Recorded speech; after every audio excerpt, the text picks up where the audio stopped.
हाय, कसे आहात सगळे? आय होप स्वस्थ आणि मस्त असाल. आजचा व्लॉग आमच्या फॅमिलीसाठी खास आहे, कारण तब्बल 2 महिन्यांनी सासूबाई घरी परत आल्या. ॲक्च्युली सासूबाईंच्या बहिणीकडे लग्न होतं, तर बरेच वर्षानंतर त्या इतक्या दिवसांसाठी गेलेल्या. सगळ्यांचा खूप आग्रह होता त्यांना, म्हणूनच ते इतके दिवस थांबलेल्या. तर आज त्या घरी आल्या आहेत. आज सासूबाईंच्या आवडीचं जेवण बनवायचं ठरवलेलं. त्यांच्या आवडीची आलू भेंडी, कारल्याची भाजी, वरण भात आणि गरमागरम चपाती असा आजचा बेत ठरवला.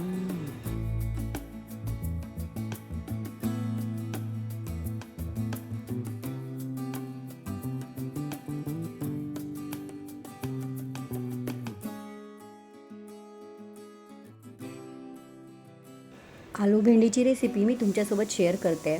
ही माझी पद्धत आहे. एकदम सोपी आणि तेवढीच ती टेस्टी होते. तर मी काय करते ना, तेलामध्ये खसखस, मोहरी आणि हिंग टाकून झालं की त्यात थोडासा लसूण टाकते, बारीक चिरलेला, आणि त्यानंतर बटाटे ते थोडेसे चांगले परतले. त्यामध्ये थोडं मीठ घालून त्यांना चांगलं परतवून घ्यायचं. ते बटाटे थोडे शिजत आले की त्यात भेंडी घालायची आणि मग तिखट, मीठ, हळद, आपला मसाला असतो ना, सुका मसाला, ते सगळं टाकला की त्याला छान शिजू द्यायचं. एकदम सिंपल रेसिपी आहे, पण इतकी टेस्टी होते ना ही भाजी. तुम्ही एकदा नक्की ट्राय करा. सोबतच कारल्याची भाजीसुद्धा करून घेते आहे. त्यांना कारलेसुद्धा खूप आवडतात. साधीच अशी कारल्याची भाजी बनवते आहे. सासूबाईंनी गावावरून आंब्याचं लोणचं बनवून आणलं आहे.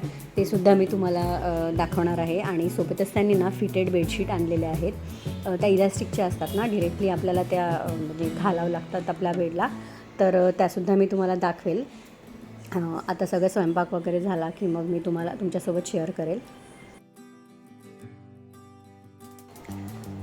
आज घर भरल्यासारखं वाटतं आहे. नाहीतर रिद्धी शाळेत गेली आणि निलेश ऑफिसला गेले की घरी मी एकटीच असायची. खूप बोर व्हायचं, कुणी बोलायलाच नसायचं. पण आई आल्या आणि आज जरा बरं वाटतं आहे. घरसुद्धा भरल्यासारखं वाटतं आहे. सुरुवातीला विचार केला होता की आज आपण सगळे एकत्र बसून जेवूया, कारण आज निलेश घरूनच काम करत आहेत. पण त्यांची मीटिंग खूप वेळ चालणार होती, त्यामुळे मग सगळ्यांनी एकत्र जेवणं शक्य होणार नव्हतं. आणि आदल्या दिवशी आईंचा एकादशीचा उपवास होता.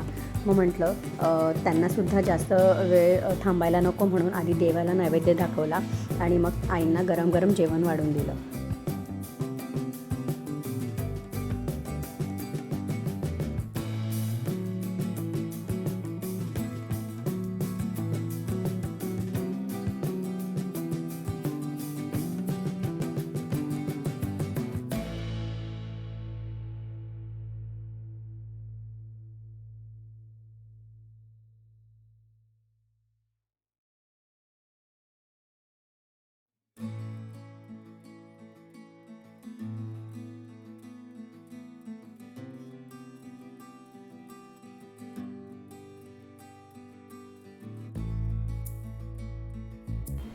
सासूबाईंचं जेवण आटोपले आणि निलेशची मीटिंग अजून जास्त वेळ चालणार होती, म्हणून मीही त्यांच्यासाठी थांबले होते.